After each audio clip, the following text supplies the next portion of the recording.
오늘 시는 딱 읽으시면 지금까지 읽었던 어떤 우리가 전형적인 시편이랑 조금 약간 느낌이 다르죠. 그래서 이 시를 뭐 감사시, 그 시작을 감사로 하기 때문에 이거 뭐 또 감사시로 분류하기도 하고 또 뭐 복합적인 어떤 장르로 이렇게 구분하기도 하는데, 근데 일반적으로 이 시를 예언시로 분류합니다. 예언시. 그러니까 예언, 하나님의 말씀이 있는 그런 시인데, 왜냐하면 그 내용의 중심에 그 오만한 악인들에 대한 하나님의 신탁의 말씀, 그러니까 하나님에게 맡겨주신 그 말씀이 있어요. 그러니까 시인이 얘기하는 게 아니라 그 하나님의 말씀이 그 전해진 말씀이 딱 중간에 있기 때문에, 그래서 이 시를 예언시로 불립니다. 그래서 또 말씀드리지만 예언, 성경에서 말하는 예언서는 무슨 미래를 이렇게 점지하고 이런 게 예언이 아니라 하나님의 맡겨진 그런 말씀, 그것이 예언입니다. 그래서 그 예언, 하나님 맡겨진 예언 가운데 이제 그 미래의 어떤 벌어질 일들에 대한 하나님의 전망들이 있는 것이지, 그러니까 성경 말하는 예언은 뭐 미래의 어떤 뭐 점지하고 뭐 우리 예전에 한창 인기 있었던 뭐 노스트라다무스 같은 뭐 그런 예언자, 그런 예언이 아닙니다. 그래서 하나님 말씀 안에 다 그 미래가 보여요. 그래서 그 예언서 보시면 과거, 현재에 대한 말씀이 훨씬 많아요. 그러니까 예언자들을 통해서 니들이 과거에 어때였고 지금 어떠하고, 그러니까 그래서 예언이 뭐냐면, 그러니까 앞에를 전망이 뭐냐면, 그러니까 니들이 이렇게 될 거야. 그러니까 이게 예언이에요. 그래서 여러분 그 예언에 있어서 굉장히 중요한 게 뭐냐면 과거와 현재에 대한 어떤 정확한 인식이 사실 되게 중요합니다. 그래서 예언서를 잘 보시면 그게 더 훨씬 중요한 내용들이에요. 그래서 뭐 미래 뭐 니들 심판받고, 그게 중요한 게 아니라는 거죠. 그래서 제가 그 뭐 여담이지만 그 계시록 강의할 때, 계시록을 읽는 사람들, 계시록 현재 그 받는 사람들 중요한 거는 미래가 아니에요. 지금 당장이 중요해요. 왜그 예언 계시록을 요한을 통해서 그 아시아에 있는, 소아시아에 있는 일곱 교회에 보냈느냐? 1차적으로 지금 그들의 어떤 미래를 위한 게 보낸 게 아니에요. 지금 현재 고난 당하고 있고 고통당하고 있는 그들의 삶을 위해서 보낸 게 그 요한계시록을, 좀 미래에 니들이 이렇게 될 거니까 그렇게 될 줄 알고 있어. 이게 중요한 게 아니라는 거죠. 그래서 많은 사람들이, 종교인들이, 신앙인들이 그런 그 어떤 우리가 늘 본질적으로 가지고 있는 그 미래에 대한 막연함 때문에, 그 두려움 때문에 그런 것에 이제 혹하기도 하는데, 성경은 계속해서 끊임없이 우리가 강조하는 게 뭐냐면 지금 현재의 삶이에요. 지금 현재. 그러니까 예수님이 깨어 있으라라고 자꾸 얘기하시잖아요. 깨어 있으라. 그러니까 깨어 있으라는 거는 항상 관심이 어디에 있느냐, 바로 지금 현재에 있습니다. 그래서 제자들도 물어보잖아요. 우리 이 이스라엘이 이루어지는 날 때가 언제입니까? 항상 언제입니까? 물어보면 언제입니까? 그냥 늘 그게 궁금하죠. 우리 늘 그게 궁금하잖아요. 그렇죠? 기도할 때는 언제입니까? 언제? 언제 해줄 거? 항상 우리는 그 어떤 좀 오지 않은 미래에 대한 관심이 늘 많은데, 그런데 하나님은, 예수님 그때 하신 말씀 뭐라고요? 깨어 있으라, 깨어 있으라.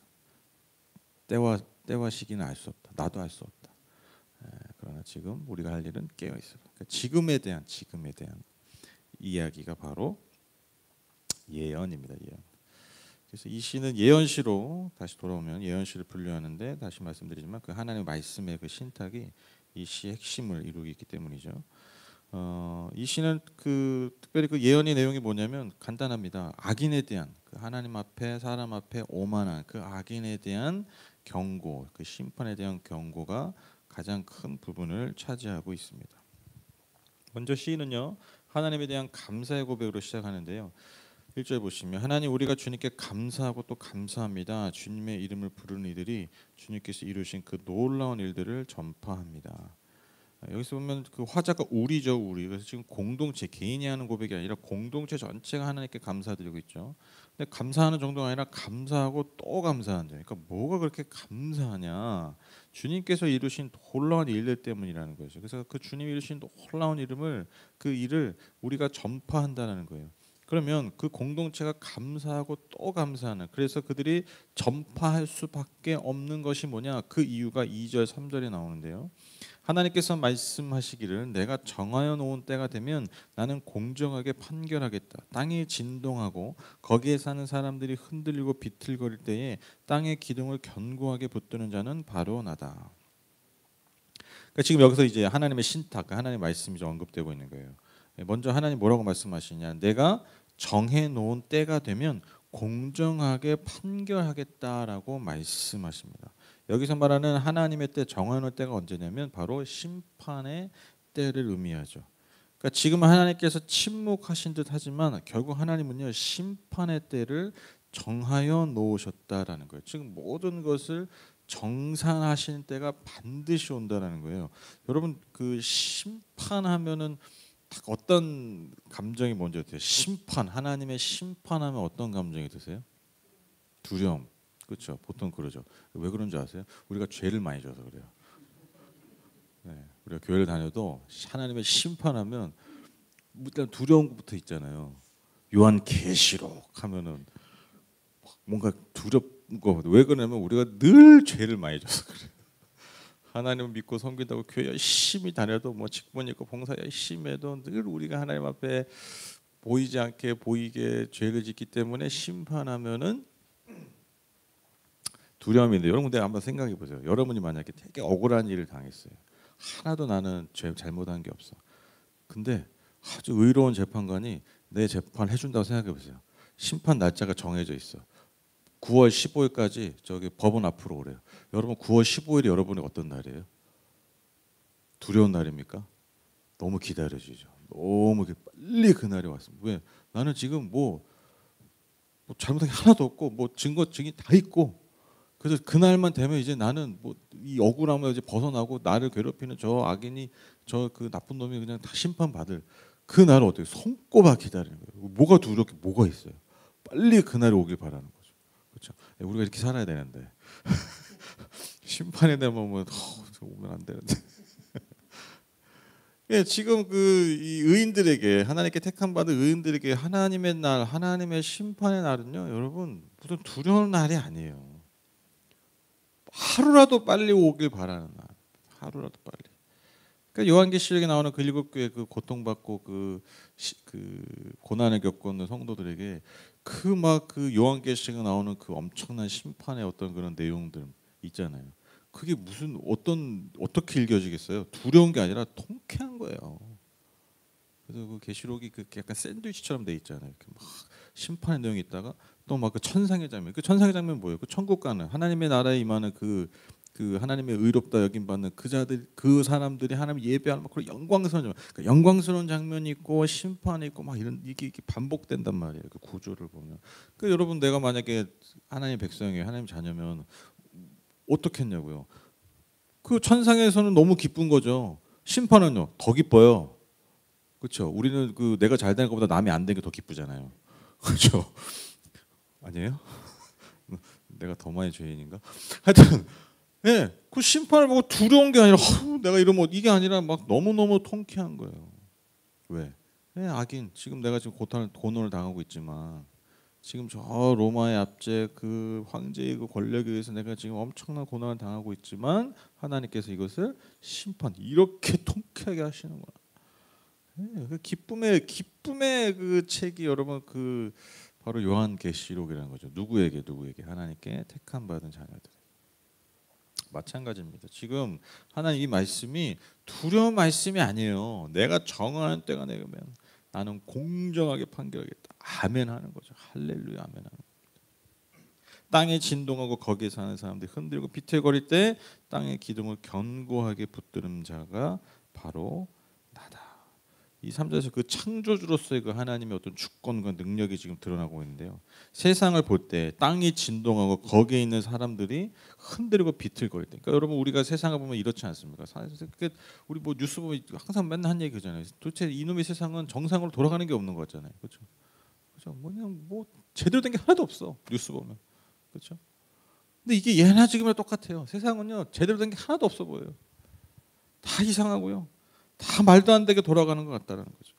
이게 여러분 인간이 이 세상을 살아갈 때 늘 느끼는 감정이라는 거죠. 그런데 바로 그런 때에 사실 하나님이 그 땅의 기둥, 즉 이 세상의 근간을 붙들고 기초를 단단히 붙들고 계시는 분이다.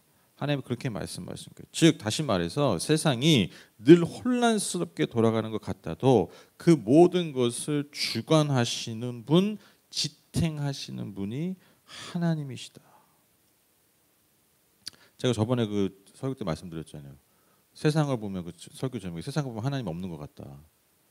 근데 우리가 정직하게 더 지혜롭게 세상을 보면 사실 하나님이 이 세상을 지금까지 지탱하고 계셨다. 만약 악인이 정말 계속해서 승승장구했다면 우리 지금 이렇게 앉아있지도 못했는 이미 없어요. 우리는 이미 지구가 이미 멸망했어요. 근데 우리가 알게 모르게 이 세상이 남의 이익을 취하고 나쁜 짓을 하고 하는 사람들을 알게 모르게 사회에서 배제시켜 왔어요. 심판해 왔어요. 이 세상도 누가 가르치지 않아도. 신기하지 않으세요?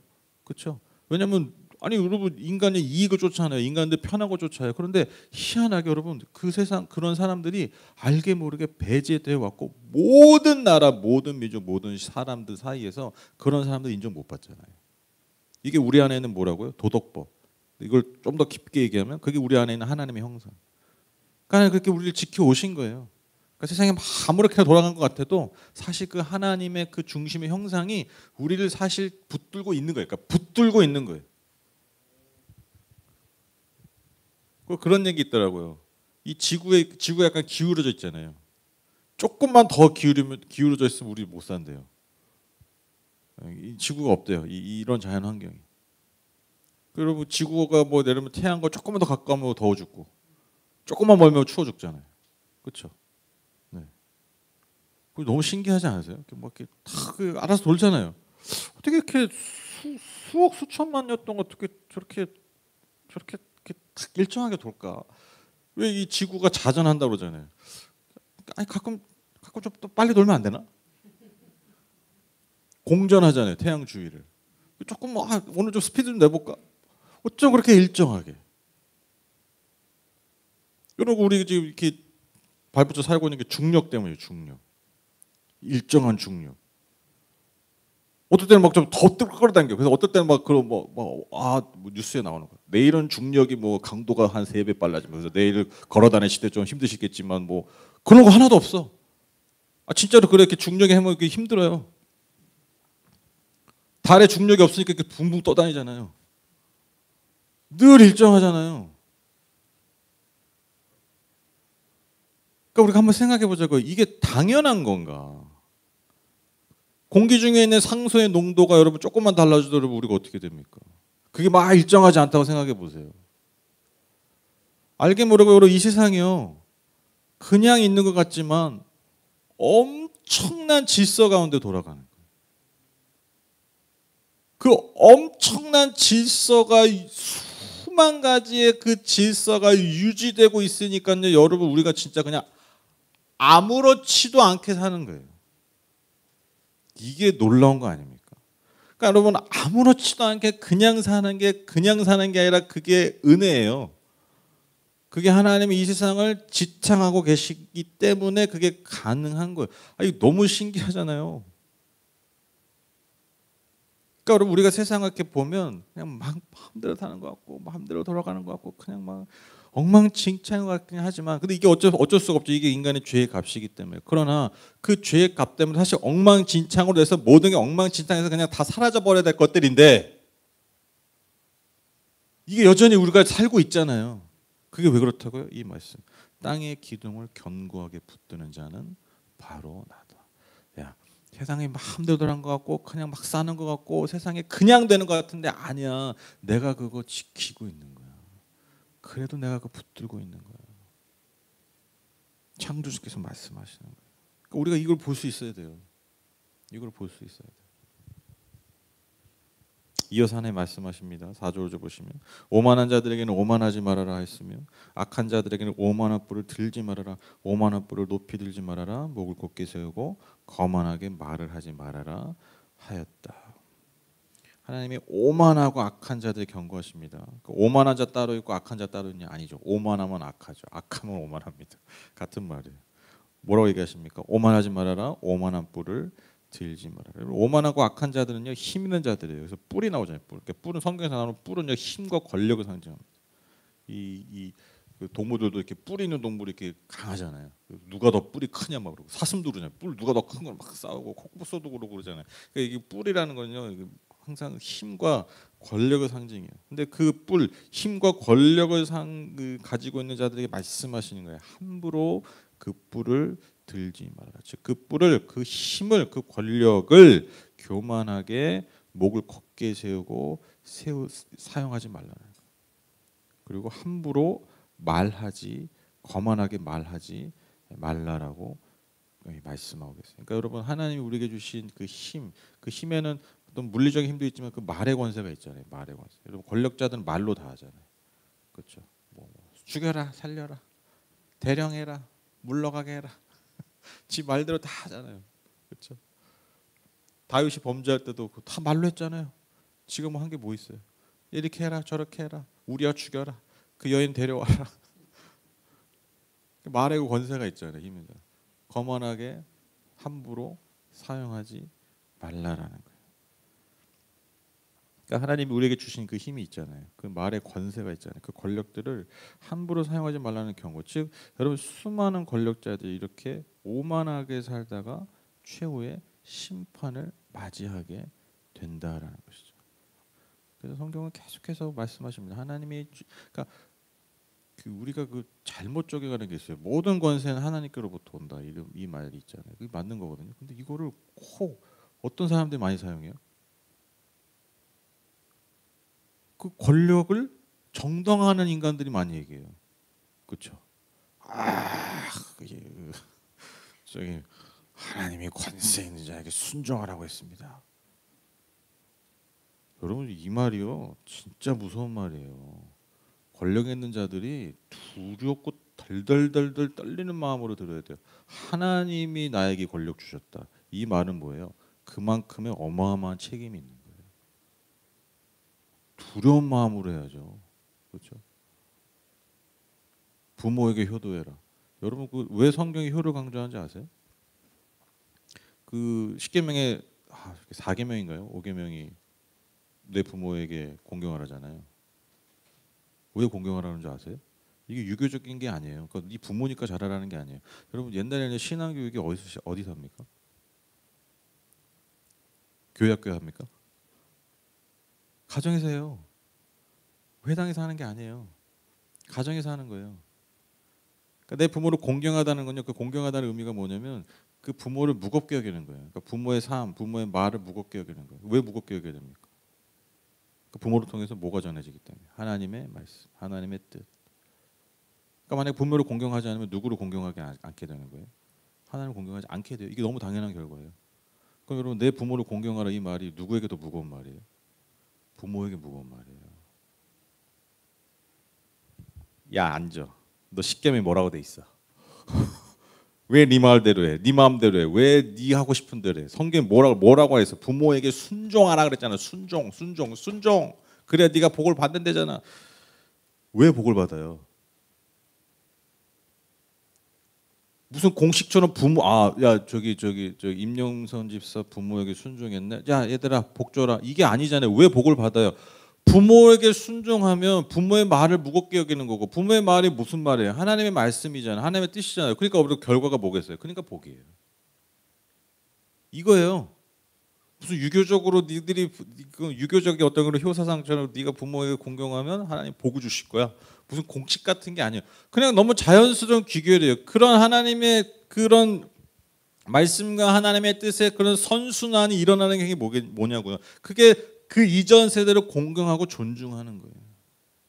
그것이 대를 이어서 아름다운 하나님 나라의 공동체를 유지하고 만들어가는 거예요. 여러분, 요즘 세대들이 왜 그 하나님 많이 떠납니까? 왜 자녀 세대들이 왜 하나님을 떠나요? 이것들이 타락해가지고가 아니에요. 먼저 우리가 우리 자신 어른 세대가 이전 세대가 우리를 돌아봐야 되는 거예요. 그래서 가슴이 아파요. 그러니까 저도 가슴이 아파요. 우리의 말을 무겁게 여기고 우리의 삶을 무겁게 여긴다면요, 여러분, 그 말을 무겁게 여길 수밖에 없어요. 그 삶을 무겁게 없어요. 어른들의 선택을 무겁게 여길 수밖에 없다라는 거예요. 무서운 말이에요. 그러니까 이게 뭐 앉혀놓고 말 안 듣는 자녀들 저기 아니 그렇게 하는 사람도 있어요. 그런 부모님들이. 제가 뭐 그런 간증 아닌 간증을 들어본 적이 많아요.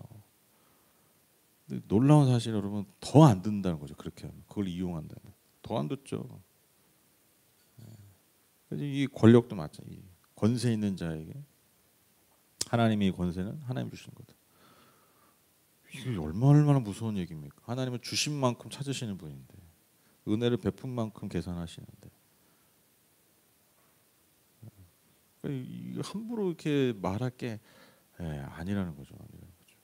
여러분, 그 권력자들이 왜 하나님께 심판을 받습니까? 다른 게 아니에요. 하나님이 너에게 줬는데, 내가 너에게 줬는데 그 힘을 어떻게 사용하는 거예요? 자신의 권력욕, 자신의 욕망, 자신의 어떤 성취, 이걸 위해서 사용하는 거예요. 근데 여러분, 그 오만한 자의 특징이 뭐냐면, 여러분 오만하면요 반드시 나타나는 게 현상이 있습니다. 그게 뭐냐면, 교만한 사람의 특징, 오만한 사람의 특징이 뭐냐면 자신을 높이는 것 같지 않아요. 근데 아니에요. 교만한 자의 특징이 뭐냐면 자신을 높이기보다 남을 더 깎아내려요. 그렇죠? 보면 그렇죠. 교만한 자의 특징이 이거예요. 남을 무시하죠. 그러니까 나 스스로를 높이는 게, 그러니까 내가 열심히 하고 내가 잘해서 높이려고 하는 게보다 손쉬운 방법이 뭐냐? 남을 깎아내리는 거예요. 남을 못 살게 보는 거예요. 그게 교만하고 악한 자의 특징이에요. 그렇죠? 그러니까 여러분, 그래서 하나님이 교만한 자를 싫어하시는 거예요. 그냥 자기 자랑만 하면 그냥 애지 뭐. 그렇잖아요. 내가 최고야 그러면 그냥 귀엽잖아요. 애들 그러잖아요. 나만 최고야 그러면 되는데, 내가 최고 되기 위해서 다른 애들은 막 무시하고 막 멸시하고 막 해코지하고 막 괴롭혀. 그럼 어떻게 해야 돼요? 혼내야죠. 그건 귀여운 게 아니잖아요. 아니, 애들이 그럴 수 있잖아요. 막 내가 최고야, 뭐 나 해줘, 뭐 이거 가끔 귀엽잖아요. 애니까. 근데 어른들도 마찬가지죠. 교만한 자의 특징은 남을 무시하고 남을 깎아내리고 심지어 남을 해코지하고 남을 해하는, 그게 교만한 자들의 특징이에요. 그래서 하나님이 교만을 싫어하시는 거예요. 그 자신만 망치는 게 아니라 그보다 힘없는 자들, 그들을 더 망치기 때문에. 그러니까 하나님 심판할 수밖에 없다라는 것입니다. 6절 7절 보시면, 높이 세우는 그 일은 동쪽에서는 서쪽에서 말미암지 않고 남쪽에서 말미암지도 않는다. 오직 재판장이신 하나님만이 이 사람을 낮추기도 하시고 저 사람을 높이기도 하신다. 그래서 높이 세우는 일, 즉 힘과 권력, 명예를 갖는 일은 오직 누가 하신다는 거예요? 다시 하나님이 하신다라는 거죠. 하나님 하신다. 얼마나 여러분 이런 말을 듣고 누가 더 겸손해야 됩니까? 지금 힘 있는 자들 겸손해야 되죠. 그렇죠? 맞아. 이 힘은 하나님 주시는 거야. 마치 재판장이 의로운 자를 높이고 악인을 심판하여서 낮추듯이 하나님께서 세상의 모든 권세를 그렇게 땅땅땅 결정하시는 분이라는. 그러니까 어떻게 하나님 앞에 우리가 오만하게 목을 들 수 있겠습니까? 여러분, 그 아까 말씀드린 것처럼 여러분, 교만한 자의 특징이 뭐냐면 자기보다 힘없는 자들을 멸시하고 더 낮추는 건데, 여러분 그게 결국 누구를 멸시하는 거예요? 하나님을 멸시하는 거예요. 하나님이 지으신 이 사람들, 이 세상, 그것을 멸시하기 때문에, 즉 하나님 존재 자체를 멸시하기 때문에 우리가 그런 우에 빠진다라는 것입니다. 시편 147편 6절 보시면 야훼께서 잘못했네. 잘못 넣었군요. 8절 보시면, 주님은 거품이 있는 잔을 들고 계신다. 잔 가득히 진노의 향료가 섞여 있다. 하나님이 이 잔을 따라 주시면 이 땅의 악인은 모두 받아 마시고 그 찢기까지도 핥아야 한다. 여기서 나오는 그 거품이 있는 잔이라고 나오는데, 이게 바로 진노의 잔입니다. 진노의 잔. 여러분, 진노의 잔은요, 여러분 심판의 잔을 의미합니다. 그래서 예수님이 뭐라고 말씀하셨습니까? 이 잔을 내게서 옮기시옵소서. 그래서 이 잔이 뭐냐면 그 심판의 잔, 하나님의 진노가 담긴 잔이기 때문입니다. 그래서 마치 여러분 그거 생각하시면 돼요. 여러분 그 사약 있잖아요. 사약. 특히 옛날 그 사극 보면 사약 받잖아요. 그 유배를 갔던 어떤 사람이 갑자기 사약을 내려놓으라고 해서 사약 먹이잖아요. 다 마셔야 되잖아요. 그 사약 안에 뭐가 무슨 뜻이 담겨 있는 거예요? 그 왕의 그 사람을 향한 그 분노와 진노와 심판이 담긴 게 그게 사약이잖아요. 그래서 그 한 그릇의 사약을 다 마셔야 되잖아요. 그게 유명한 점이 그 장희빈인가요? 그 안 마셔가지고 숟가락으로 입으려고, 아주 그 시대 명장면이었는데, 그 숟가락 입어서 결국 다 부어 마시게 하잖아요. 그 진노, 그 왕의 진노, 그 사약을 내린 자에 대한 그 왕의 심판을 의미하는, 마치 그거 생각하시면 돼요. 진노의 잔을 다 핥아 마셔. 너무 기가 막힌 표현 아닙니까? 다 핥아 마셔야 된다. 그러니까 하나님이 뭘 드러내시는 거예요? 그 하나님의 의지, 심판에 대한 의지, 악인에 대한 심판에 대한 강력한 의지. 그러니까 반드시 저들이 심판당할 거예요. 반드시 하나님의 때에 저 오만하고 저 오만한 뿔을 든 자들은 하나님이 심판하신다. 분명하게 이 하나님의 심판 의지를 이러한 표현을 통해서 분명하게 알 수 있는 거예요. 여러분 이 그 의인들에게는 이 말씀이 얼마나 위로가 됐겠어요. 야야야, 하나님 말씀하셨는데 핥아버리게 한대. 야, 기가 막히지 않냐. 희열을 느끼는 거, 희열을. 결론입니다. 9절 10절 보시면 이제 시인이 하나님을 찬양하면서 마무리하는데요. 그러나 나는 쉬지 않고 주님만을 선포하며 야곱의 하나님만을 찬양할 것이다. 주님은 악인의 오만한 뿔은 모두 꺾어 부수시고 의인의 자랑스러운 뿔은 높이 들어 올리실 것이다. 기가 막힌 결론이죠. 그렇기 때문에 우리가 하나님을 찬양할 수밖에 없다. 왜 그렇습니까? 우리는 선택받은 의인, 하나님의 백성이기 때문이죠. 지금은 비록 고통을 당하고 있지만 하나님의 때, 그 심판의 때 반드시 하나님이 심판하실 것임을 믿기 때문에 그들은 하나님만을 여전히 찬양하겠다고 고백하고 있어요. 마지막 절에 이게 결론이죠. 악인의 뿔은 꺾어 부수신다. 그 뿔, 여러분 그 뿔 잘 웬만하면 안 꺾고 안 부러지잖아요. 엄청 강력하거든요. 근데 그 뿔을 하나님 꺾어 부숴버리신다. 이 이미지를 한번 생각해 보세요. 꺾어서 부수시고 그러나 의인의 그 자랑스러운 뿔은 높이 들어 올리실 것이다. 그것을 믿기 때문에 여전히 지금도 하나님을 찬양하겠다고 고백하면서 이 시를 마무리하고 있습니다. 저는 이 시를 이렇게 보면서 다시 한번 그 믿음이라는 것에 대해서 한번 다시 생각해 보겠어요. 믿음이 뭐냐? 그냥 뭐 하나님이 계신 걸 믿고 뭐 하나님 뭐 여러 가지 뭐 그냥 뭐 살아계시고 뭐 잘해주시고 뭐 선하시고 뭐 이런 거 뭐 믿는 거 뭐 그러니까 여러 가지가 믿음인데, 근데 그 믿음의 어떤 그 영역 가운데 저는 그 가장 중요한 것 중에 하나 뭐라 생각하냐면 믿음은 성경에도 있지만 보이지 않는 것을 믿는 거예요. 보이지 않는 것. 그러니까 하나님 보이지 않잖아요. 그러나 보이는 것에만 내 마음과 내 삶을 두는 것이 아니라 보이지 않는 것들, 그러니까 내가 이렇게 살면서 잘 보이지 않는 것을 오히려 볼 수 있는 눈을 갖는 것. 저는 이게 믿음이라고 생각합니다. 아까 전에 말씀드렸지만 이 세상만 바라보면 하나님 없는 것 같아요. 그러나 그 안에서 믿음이 있으면 뭐가 보이기 시작하는 거예요? 하나님의 손길을 보는 거예요. 하나님의 그 주권을 보는 거죠. 그렇죠? 그러니까 이게 하나님 믿음 없으면 뭐 안 보이죠. 그게 뭐 보이겠어요? 뭐 아까 제가 말씀드린 뭐고 자연에 그냥 그 믿음이 없으면 뭐예요? 그냥 자연 현상이야. 그냥 자연 법칙이잖아요. 그게 뭐 신기해? 그거 당연한 거 아니야? 근데 우리 그 안에서 뭘 보는 거예요? 하나님의 손을 보는 거예요. 여러분 이게 뭐 믿음이에요. 보이지 않는 그분을 믿는 거예요. 그 보이지 않는 하나님의 손길을 볼 수 있는 것. 그리고 그것을 기대하는 것. 여러분 이게 바로 믿음입니다. 그래서 여러분 시인이 얘기한 것처럼 이 세상에 가진 자들, 힘 있는 자들이 주장하고 그들의 뜻대로 뭔가 되는 것 같지만 여러분 이 혼돈 속에서 하나님의 통치를 볼 수 있어요. 하나님의 통치. 그 하나님의 섭리와 질서를 볼 수 있는 것. 여러분 이게 믿음입니다. 그래서 이 진짜 말도 안 될 때로는 이 참 이 험악하고 이 혼란스러운 이 세상에서 여러분 그럼에도 아니야. 뭔가 우리가 그 마음을 다시 일으키고 마음을 다시 새롭게 할 수 있는 그 힘이 어디서 나온다고요? 바로 이 세상을 하나님 주관하고 계신다라는 그 믿음을 통해서 그 힘이 나오게 된다는 것입니다. 그래서 그 하나님의 통치를 우리가 또한 살아내는 것도 그렇기 때문에 믿음으로 가능하다라는 것이죠. 왜? 우리가요 그 하나님의 질서를 이 땅에 계속해서 이어져 가게 하는 사람들이라는 거예요. 아예 세상이 이 모양 이 꼴이니까 아유 나도 그냥 이 모양 이 꼴로 살다가 천국 가야지가 아니라 이 안에서 여러분 하나님의 나라의 그 통치를 바로 세워 나가는 거예요. 세상에 힘없고 가난하고 소외된 이들을 여전히 그렇게 힘들게 살게 하고 방치하는 것 같은 이 세상에서 여러분 그리스도인의 부르심이 뭐겠어요? 그러면 그들을 섬기고 그들이 하나님의 기쁨 가운데 다시 살아갈 수 있도록 우리가 그들을 돕는 건, 여러분 이게 그리스도인 아닙니까? 이게 교회의 존재 목적이에요. 예. 우리가 교회로서 존재한 이유가 여기 있다라는 거예요. 이거 꼭 잊지 마셔야 됩니다.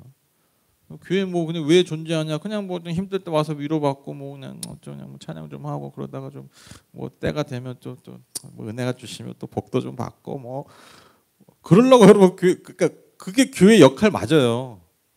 우리가 이 교회를 통해서 예배를 통해서 하나님을 경험하고 하나님의 위로를 받고 하나님의 힘을 얻고 또 하나님의 당연하고 내려주시는 그 복을 누리면서 하는 거, 여러분 이게 당연한 건데 근데 거기에 머물러 있지 않다라는 거예요. 우리가 왜 그렇게 복을 받고 왜 은혜를 우리가 경험하느냐? 바로 이 무너진 이 하나님 나라의 질서들, 이것을 우리를 통해서 다시 세우기 위함이라는 것입니다. 하나님 나라를 다시 새롭게 하기 위해서. 그래서 여러분 우리가 필요한 거예요. 여러분 마치 병원 의사랑 똑같은 거죠. 여러분 우리 다 어차피 죽잖아요. 뭐하러 병원 가세요? 그렇죠? 어차피 죽을 건데 뭐하러 치료제 뭐하러 만들어? 근데 만들잖아요. 왜? 이 땅을 살아가는 동안 그래도 조금이라도 더 건강하게, 이 땅을 하루라도 더 의미 있게 살기 위해서 우리가 치료도 받고 건강하게 살려고 하는 것처럼. 근데 결국 죽잖아요. 정해진 거는 여러분 죽으면 바꿀 수가 없잖아요. 기본값이잖아요. 근데 여러분 그 기본값을 향해서 우리가 나아갈 때 여러분 우리가 함부로 살지 않잖아요. 그렇죠? 함부로 살지 않잖아요. 똑같아요. 우리가 뭐 어차피 뭐 하나님 뭐 하나님 다시 쓴데 뭐 어차피 뭐 심판 나중에 좀 심판 딱 내려 이제 뭐 회개하지 뭐 이게 아니라, 이렇게 사는 게 아니라 우리가 이 땅을 살아갈 때 하나님 우리를 원하신 그런 삶을 하루라도 더 살아가는 거예요. 그게 하나님 우리에게 원하시는 거죠. 그리고 그게 진짜 복이라는 거예요. 그것이 모일 때 진짜 이 땅을, 내 삶을 더 복되게 만들 수 있기 때문인 것이죠. 그래서 여러분 세상의 힘과 세상의 가치가 이기는 듯한 이 시대, 이 세상이지만 오늘 시인에게 주신 그 하나님의 말씀을 그래서 우리가 늘 기억해야 됩니다. 하나님의 때가 반드시 온다. 우리가 이 두렵고 떨리는 마음으로 사는 거예요. 근데 두렵고 떨리는 마음만 있는 게 아니라 기쁨으로 사는 거죠. 왜? 내가 순종하고 내가 여러분 하나님 뜻대로 살면요, 여러분 이 하나님 때가 어떤 날이겠냐고요. 기쁨의 날이에요. 가장 기쁨의 날. 왜? 그날 정산해 주시잖아요. 그날 완전히 심판해 주시잖아요. 그러니까 여러분 얼마나 기쁘겠어요. 정산 날이 제일 좋잖아요. 물론 이제 플러스 해야 되는데 마이너스만 정산했는데 마이너스. 이거 너무 아닌데. 근데 왜 여러분 우리 하나님의 자녀냐, 플러스가 정해져 있는 거예요. 플러스 정산이 정해져 있어. 그러니까 그날 향해 가는 거예요. 그날 향해. 얼마나 기쁘겠어요. 그러니까 오늘 하루를 기쁨으로 사는 거예요. 오늘 하루 기쁨과 감사함으로 여러분 사는 거예요. 하나님의 나라와 그 뜻을 위해서. 그래서 전 그 찬양 참 좋아하는데 그 가사 너무 좋아요. 하루를 살아도 기쁨으로 가리. 저는 그 종말론 강조하는 사람들이 제일 안타까운 게 그거예요. 기쁨으로 하지 않아서 그래요. 다른 게 아니에요. 맨날 두려움으로 하잖아요. 그렇죠?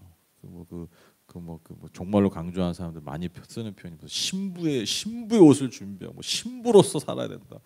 근데 보면 맨날 두려워하고 있어요. 뭐 결혼하는 게 그렇게 두려운가 봐. 신랑이 먼저 개차반인가 봐요. 신랑이 엄청 무서운가 봐. 아니, 신부의 뭐 단장을 하고 뭐 신부처럼 우리가 하나님 나라 예수님을 기다린다는데 보면 다 메커니즘이 다 두려움이야. 너무 이상하지 않으세요? 그들이 쓰는 표현과 그들의 본 모습이 너무 다르잖아요. 아니 신부면은 신랑 맞이할 날을 기쁨으로 맞아야지. 신랑이 얼마나 무서우면 웃긴 거예요. 신부니까 내가 기쁨. 그러니까 신부 단장하는 게 뭐예요? 하루를 살아도 기쁨으로 가는 거. 이게 여러분 신부잖아요, 신부. 그렇죠? 기억도 안 나시죠?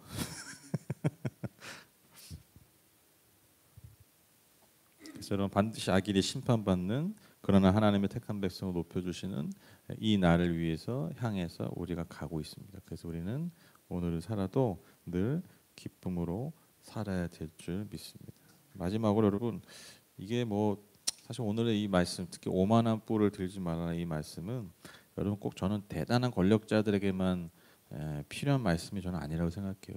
우리도 여러분 이 말씀이 진짜 필요합니다. 왜냐하면 인간은요 조금만 여러분 힘이 생기면요 그 오만한 뿔을 들어요. 제가 왜 이렇게 자신 있게 말씀드릴 수 있냐면 제가 그런 경우가 너무 많았다는 것을 제가 스스로 알기 때문에. 다시 한번 제가 어제 이 말씀 보면서 처음에 막 권력자 막 열심히 쓰다가 내가 그렇지 뭐 조금만 힘이 생기면, 조금만 남보다 위에 있으면요, 그 오만한 뿔을 확 듭니다. 그렇죠? 여러분, 제가 만약에 만약 제 자녀들, 제 두 명의 자녀가 있지만 제가 그 두 자녀들 입장에서 볼 때는 그 뿔을 들고 있잖아요. 그렇죠? 제가 권력자입니다. 집안에서. 그렇죠? 그 아이들한테는. 순간 잘못하면 어떻게 행동하는 거예요? 제가 그 뿔을 오만하게 사용하는 거예요. 누구에게? 내 아이들에게. 아까 제가 말씀드렸잖아요. 하나님 우리에게 주신 모든 힘은 겸손하게 잘 그 힘이 필요한 자들에게 잘 사용하고 주신 거지. 그거를 네 마음대로 휘두르라고 주신 게 아니에요. 그럼 이런 오만한 뿔을 적용하는 건요 너무 너무 많아요. 우리의 삶의 자리에서. 그럼 내가 식당 가서 나는 고객, 너는 점주, 누가 왕이야? 내가 왕이야. 함부로 말하고 함부로 행동하는 거. 이게 뭐예요? 오만한 뿔을 높이 쳐드는 거예요. 이런 경우 우리 얼마나 많이 경험합니까? 그렇죠. 그리고 이러한 잘못을 우리가 사실 많이 범할 수 있다라는 거예요. 남들이 기어 들어가라는 얘기가 아니라 다시 말씀드립니다. 하나님 우리에게 뿔을 주시는 건요 이유가 있어요. 그 뿔을 잘 사용하라.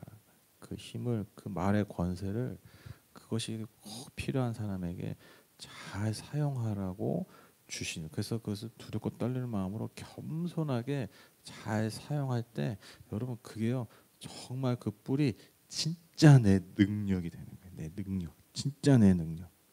그걸 내가 함부로 휘두른다고 내 능력이 되는 게 아니라 하나님의 마음으로 그 뿔을 잘 사용할 때 그게 내 삶의 진짜 능력이 됩니다. 제가 참 안타까운 얘기지만 제가 뭐 이렇게 젊은 세대, 자녀 세대들이랑 이렇게 얘기하는 경우들이 많잖아요. 그들의 삶의 얘기 들으면 예를 들면 부모들이 그 부모라는 힘으로 막 힘을 사용하잖아요. 여러분 100이면 100 여러분 그게 절대로 자녀에게 힘과 그 능력으로 전달 안 됩니다. 다 튕겨내요. 결국엔 기가 막히죠. 우리도 그렇잖아요. 결국 다 튕겨내. 결국 어떻게 해요? 내 맘대로 해. 근데 그것을 겸손하게 사용하는 그 부모 세대 그걸 잘 사용하면요 알게 모르게 그걸 다 받아들이고 살더라고요. 네, 너무너무 그런 경우들이 많아요. 네. 정말 하나님 우리에게 주신 이 힘을 정말 겸손하게 잘 사용해야 될 줄 믿습니다. 그래서 여러분 하나님이 우리에게 힘을 주실 때 정말 기쁨으로 주실 수 있는 야, 난 너한테 뿌려줄 때마다 너무너무 좋더라. 야, 너가 그걸 너무너무 잘 사용하기 때문이야. 내가 그걸 너무너무 내 마음이 기뻐. 그런 마음을 주님 앞에 들게 할 수 있는 그런 저와 여러분 또 이 교회 됐으면 좋겠습니다.